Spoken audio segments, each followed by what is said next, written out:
Hello dear subscribers, they'll tell you how can fix your problem. So if you see when you try to log in into your Facebook, login error, so how you can also fix it and uninspected error appeared. So first thing, just try to close your Facebook and just open it again. And if it doesn't have, if you still have this error, so you can also just go to the settings. In the settings you need to check your internet connection, so just open Wi-Fi. If you use Wi-Fi, just try to turn it off and turn on again. And if you use cellular data, just turn it off and turn on again. Also, you can try to rest your phone, so just go to the general, just scroll down, just tap on shutdown, slide the power off, wait for a second, and just power phone again, so just simply rest your phone. And if you still have this error, so you can also just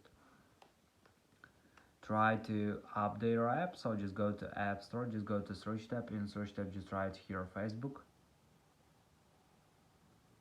And if you see here not open but update, just tap on update and wait until it was successful installs the latest updates for your Facebook application. So thanks for watching, have a nice day, subscribe to my channel if you like, and bye.